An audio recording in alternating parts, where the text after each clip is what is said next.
오늘 말씀의 제목은 여호와를 사랑하라라는 제목입니다. 여호와를 사랑하라. 오늘 말씀은 여호수아가 임종을 앞둔 상황에서 이스라엘 지도자들을 불러 고별 설교를 하는 장면입니다. 지금까지 여호와 하나님께서 베푸신 은혜를 돌아보고 앞으로 이스라엘이 여호와께 보여야 할 태도가 무엇인지를 말씀하고 있습니다. 1절과 2절 말씀을 제가 읽겠습니다. 여호와께서 주의 모든 원수들로부터 이스라엘을 쉬게 하신 지 오랜 후에 여호수아가 나이 많아 늙은지라. 지금 이 부분은 여호수아가 고별 설교하는 그 때가 어느 때인가를 지금 말씀해주고 있죠. 밝혀주고 있죠. 그러니까 여호와께서 이 가나안 땅의 모든 원수를 이렇게 쫓아내시고 그곳에 이스라엘에 안식을 주었다는 거죠. 그런데 그것이 오랜 시간이 지난 후에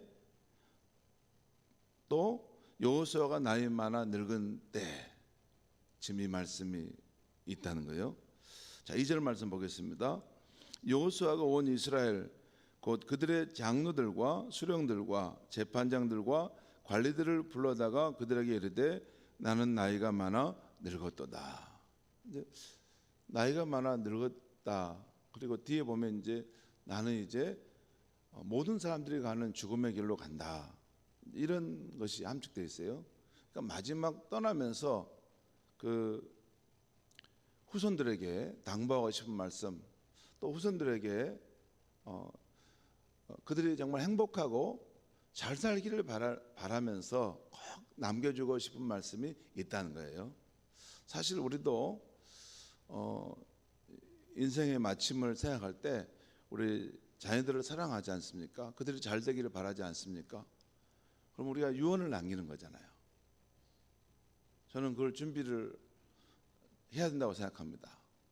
그리고 그것은 우리가 죽을 때 꼭 해야 된다고 난 생각하진 않아요. 나이가 어느 정도 이제 들었으면 자녀들도 이제 장성한 성인이 돼가면 지금부터 그것을 해야 됩니다. 평소에는 그렇게 살지 않다가 마지막 죽을 때 그렇게 유언한다고 해서 애들이 그 말씀을 신뢰하겠습니까? 평소에 그렇게 살면서 늘 너희가 행복하고 복된 정말 잘 되기를 바라는데 그러려면 내가 만난 하나님에 대한 이런 말씀들을 너희들이 꼭 잊지 말고 이 말씀을 따라 살아가라.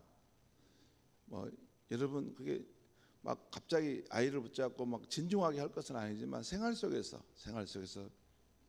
한 번씩 그런 신호를 보내줘야 된다는 것입니다. 늘. 그리고 그렇게 살면서 그렇게 해야 되는 것이죠. 아무튼 여호수아는 자기의 죽음이 이제 가까워짐을 보고 마지막으로 이제 다시 한번 정리해서 너희들이 행복한 삶을 위해서는 이것을 놓쳐서는 안 된다라는 것을 전하고 있는 것입니다.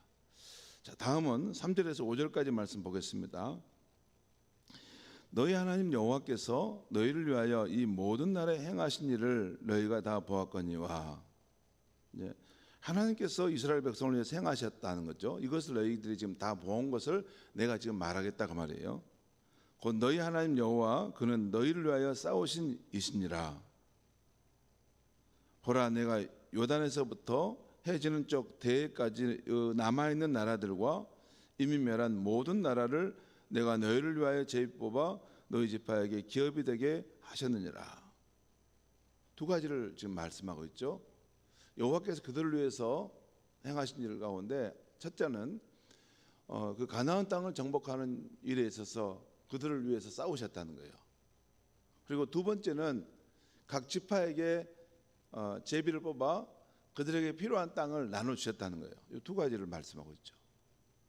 그리고 5절 말씀은 앞으로 미래도 너희들을 위해서 하나님은 일하실 것이다라는 것을 말씀하는데 5절 보겠습니다.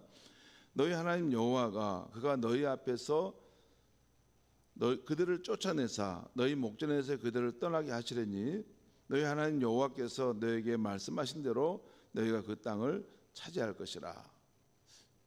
여러분, 그 이스라엘 백성이 가나안 땅에 들어갔지만 사실 그 가나안 땅을 완전하게 정복한 것은 아닙니다.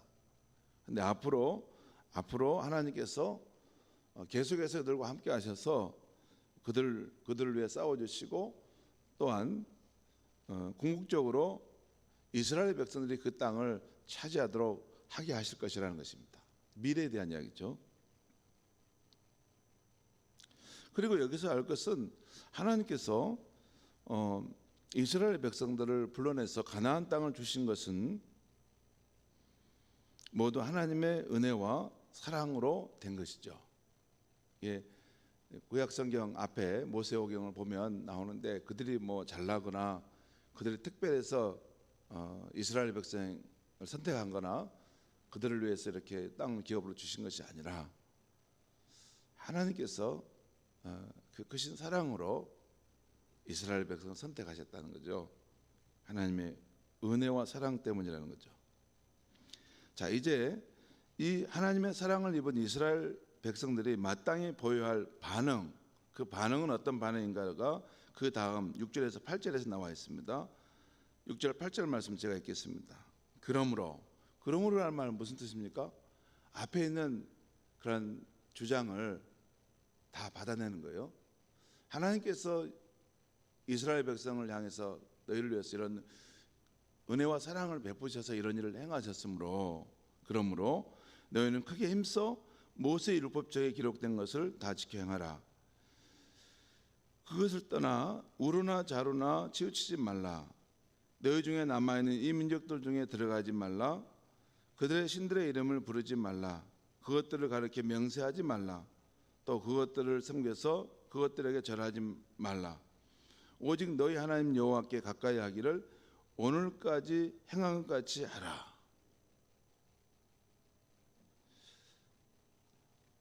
한마디로 너희도 이제 크게 힘써 하나님의 말씀을 지켜 행하라. 그 말씀을 생명처럼 소중히 여기며 살아라는 것이죠. 그리고 다른 이방 신들을 섬기거나 그들 앞에 명세하지 말라는 것입니다.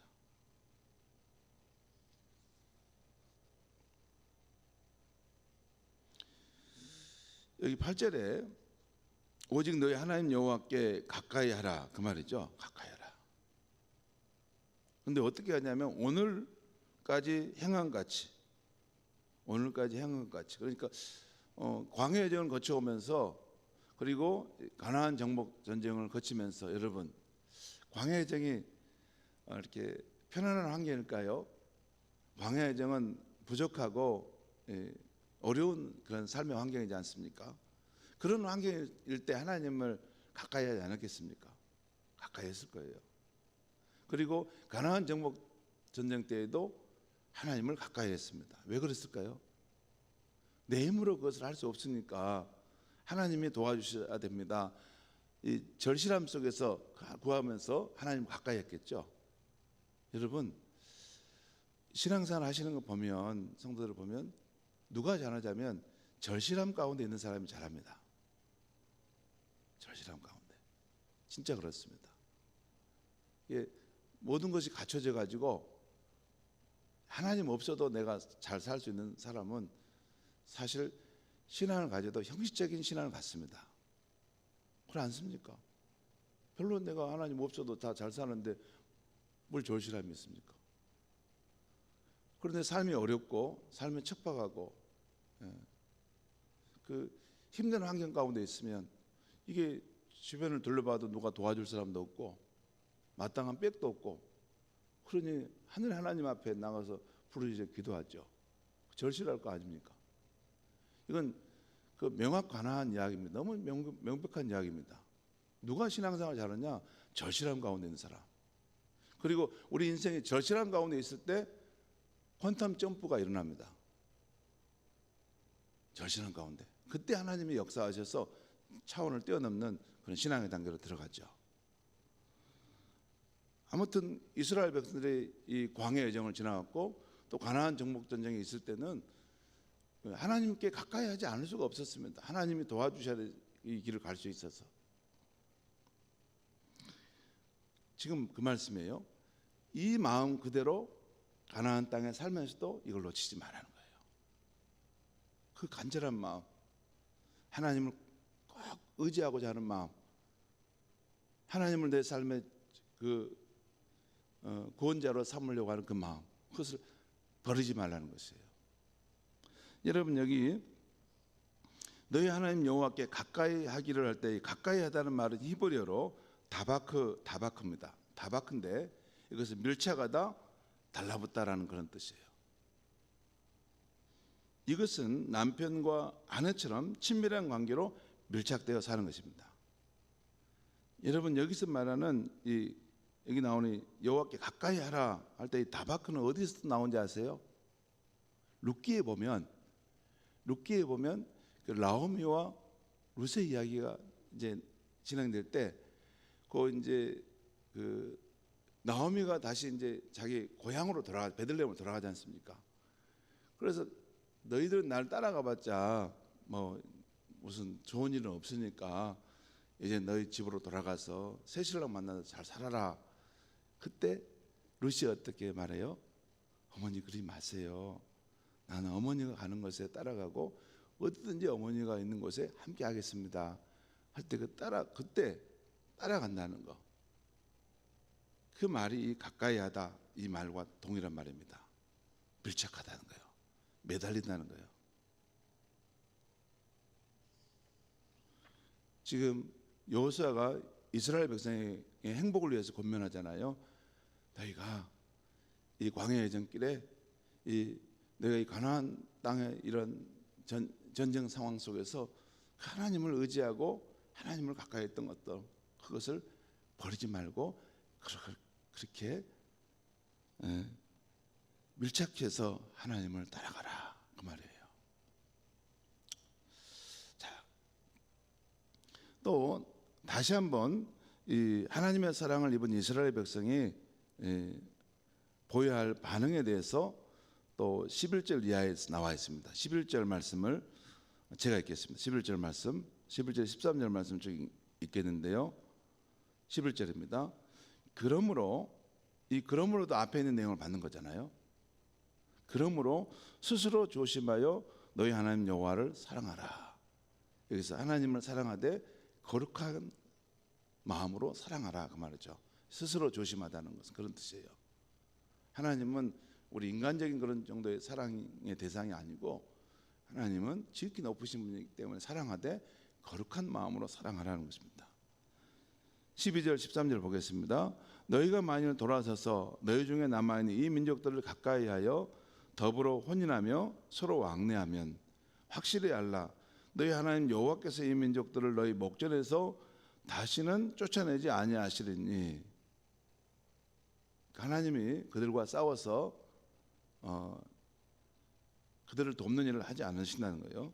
그래서 그들이 너희에게 올무가 되며 덫이 되며 너희 옆구리에 채찍이 되며 너희 눈에 가시가 되어서 너희가 마침내 너희 하나님 여호와께서 너희에게 주신 이 아름다운 땅에서 멸하리라. 너무 슬픈 일이잖아요. 그렇게 되지 않도록 하라는 것입니다. 여러분, 오늘 이 여호수아 23장을 읽을 때 가장 많이 나오는 단어가 뭐가 있냐면요, 너희의 하나님 여호와라는 거예요. 너희 하나님 여호와. 독특한 표현이에요. 그 표현이 계속 반복나. 그게 9번이나 나옵니다. 9번이나 나오는데 우리가 방금 읽었던 이 12절 13절에도 11절에서 13절에도 3번 나옵니다. 여기 11절에 보면 너희의 하나님 여호와를 사랑하라 그러죠. 또 12절 13절입니다. 13절에 보면 확실히 알라. 너희 하나님 여호와께서. 또 끝에 보면 13절 끝에 보면 마침내 너희 하나님 여호와께서, 그런 표현이 나오잖아요. 너희 하나님 여호와.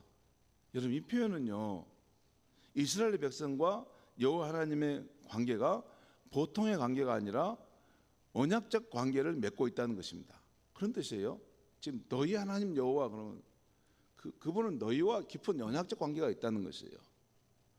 하나님은 온 세계 가운데 이스라엘 민족을 선택하여 특별히 사랑하셨다는 것이고, 이스라엘은 오직 자신을 선택해 주신 여호와 하나님만을 사랑하며 섬기겠다는 약속의 헌신 관계라는 것을 의미하는 거예요. 여러분, 성경을 읽을 때 그냥 우리 현실에 맞게만 읽으면 성경의 본뜻을 놓칩니다. 창세기, 출애굽기, 레위기, 민수기, 신명기, 여호수아에서 가장 중요한 부분이 어디냐면 이스라엘 백성들이 선택돼서 하나님과 언약을 맺는 그 부분이 굉장히 중요합니다. 그것이 출애굽기 20장에 나와요. 온 세계가 내게 속하였나니 너희는 제사장 나라가 되어 나를 섬겨라. 그리고 나는 온 민족 가운데 너희를 택하여 사랑할 것이고 너희는 나를 너희의 왕으로 믿고 섬기라. 그것을 모세를 통해서 언약을 맺습니다. 그래서 이스라엘 백성은 여러 민족들과는 좀 다릅니다. 하나님이 특별히 선택한 언약 백성이기 때문에 다른 여러 민족들이 죄를 짓는 것과 이스라엘 백성이 죄를 짓는 것은 다릅니다. 마치 그 신랑 신부가 서로 사랑의 맹약을 맺고 출발했는데 나중에 배신하면 굉장히 그것이 힘들지 않습니까? 그 관계예요.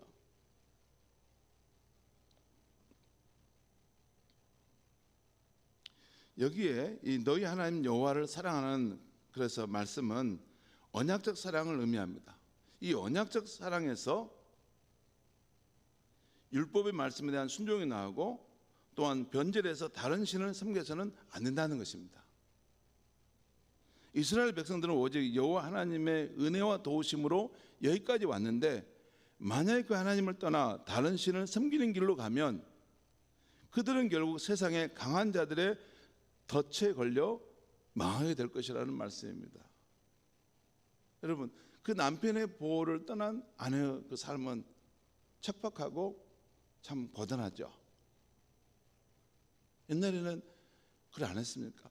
그 남편의 그 품 안에서 보호받지 못하고 남편을 떠나서 가게 되면 그 다음에 그 여인은 어떻게 될지 몰라요. 지금 물론 평등 사회가 돼가지고 많이 여성들이 뭐 자기 나름대로 경제적 환경을 갖고 있죠. 근데 옛날에는 그렇지 않았습니까? 그 남편이 하나님을 떠난 이스라엘 백성들은 그의 삶은 앞으로 어려워질 텐데 꼭 나를 가까이 하고 나와 사랑하며 함께 살자, 그 말씀입니다. 그 다음 14절 이하의 말씀은 다시 한번 여호수아가 자신의 임종 때가 가까이 왔음을 말합니다.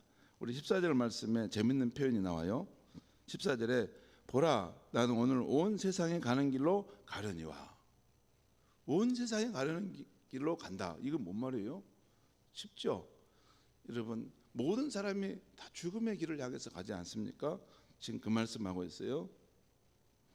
그러면서 여호와 하나님과 맺은 언약의 말씀은 선한 말씀이나 불길한 말씀이나 다 이루어질 것이니 너희는 하나님과 맺은 언약을 어기고 다른 신에 가서 그를 섬기거나 경배하지 말라는 것입니다. 내용은 길어도 그 이야기입니다. 여러분, 그 내용입니다. 거기 말씀 보면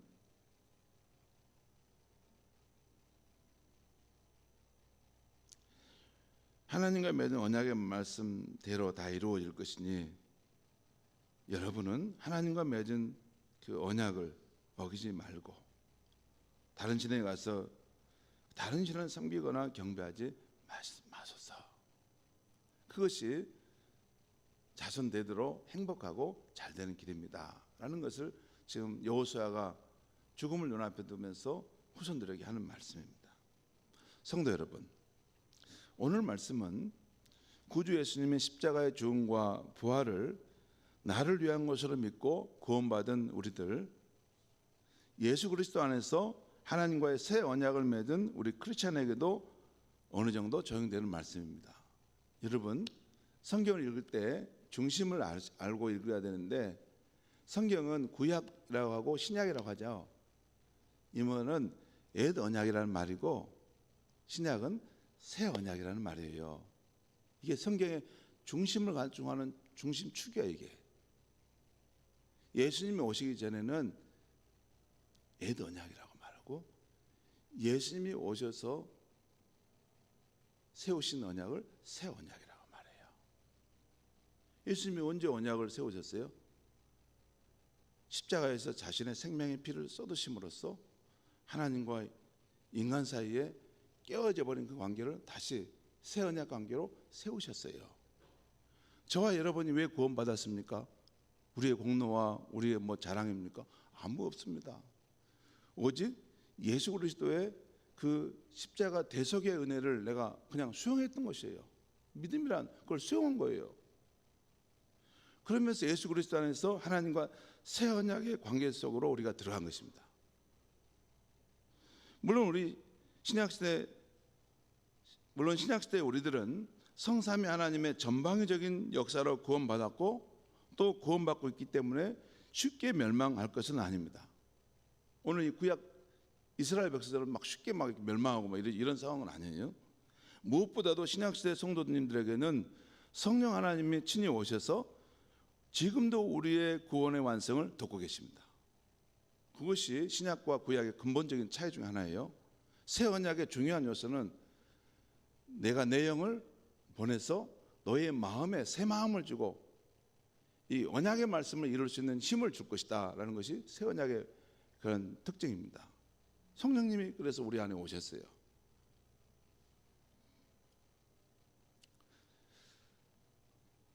이것이 구약의 언약과 신약의 언약 백성의 차이입니다. 그런데 그래도 신약시대 하나님과 새 언약을 맺고 시작한 우리 크리스천에게도 하나님의 말씀을 지키는 삶이 요구되죠. 구약 백성에게도 하나님의 말씀을 지키는 삶이 요구됐던 것처럼 우리에게도 요구돼요. 또한 주님과 맺은 언약적 충성을 지키는 것도 요구됩니다. 주님과 맺은 언약적 충성을 지키는 것도 요구돼요. 그냥 한번 예수를 믿는 것처럼 했다 안 믿으고 그냥 떠나버린다 그런 것은 성경은 모릅니다. 다시 말해 주님과 맺은 언약적 충성을 저버리고 세상 것들을 사랑하는 것으로 마음이 변질돼서는 안 된다는 것입니다. 자, 그러면 여러분 어떻게 하면 신약시대 하나님과 새 언약을 맺은 우리 크리스천이 언약의 신실함을 지켜낼 수 있을까요? 언약의 신실함 안에 머물러 살 수 있을까요? 저는 오늘 여호수아가 이스라엘 백성에게 권면한 말씀인 너희 하나님 여호와께 가까이 하라는 것입니다. 너희 하나님 여호와를 사랑하라는 것입니다. 이렇게 하면 가능한 것입니다. 너희 하나님 여호와께 가까이 달라붙고 밀착하고 그 하나님 없이면 살 수 없는 것처럼 하나님을 향해서 사랑하는 마음을 가지면 자연히 그 율법의 말씀을 지키고 다른 신에게 향해서 마음을 빼앗기는 일들을 하지 않는다는 것입니다. 왜? 그 마음을 하나님에 대한 사랑으로 채워져 있기 때문에. 하나님을 향해 밀착되어 살려고 하고 하나님을 향해 전적인 사랑의 마음을 가지면 새 언약 백성의 삶을 충분히 살아낼 수 있는 것입니다. 궁극적으로 인격자이신 하나님은 우리가 그분을 믿는 것을 넘어 전적으로 사랑하기를 원하십니다. 그것이 예수님 말씀 아니에요? 너의 마음과 힘과 뜻과 정성을 다해 주 너희 하나님을 사랑하라. 그것이 율법의 첫째 계명이라는 거예요. 성도님들 신앙생활을 할 때 보면 하나님을 사랑하는 삶에 대한 걸 잘 이렇게 어려워하시는 분들이 계세요. 그런데 하나님을 사랑하는 것은 진짜 꼭 있어야 됩니다. 마치 하나님과 우리는 그의 자녀로서 아버지를 사랑하는 마음을 가질 수 있고 또 예수님과 우리는 친구로서 마치 요나단과 다윗처럼 예수님을 정말 뜨겁게 사랑하는 우정을 가질 수가 있는 것입니다. 그런 삶을 살아갈 때 오늘 이 언약 백성의 삶을 능히 살아낼 수 있는 것입니다. 기도하겠습니다. 하나님 아버지, 오늘 이 아침에 하나님을 사랑하라는 말씀을 전했습니다. 하나님 아버지, 우리가 이 땅에 이 세상에 있는 그 무엇이나 사람을 사랑하는 것은 하되 하나님을 거룩히 사랑하는 것은 잘하지 못합니다. 우리에게 더욱 성령의 충만함을 주셔서 하나님을 사랑하는 삶, 하나님을 가까이하고 밀착되어 사는 삶이 우리의 인생의 행복과 생명을 결정하는 중요한 문제인데, 하나님, 우리 성도님들 가운데 제자들이 예수님을 뜨겁게 사랑하셨던 것처럼 그렇게 하나님을 사랑하고 예수님을 진실로 사랑하는 성도들이 많이 일어나게 하여 주시옵소서. 예수님의 이름으로 기도합니다.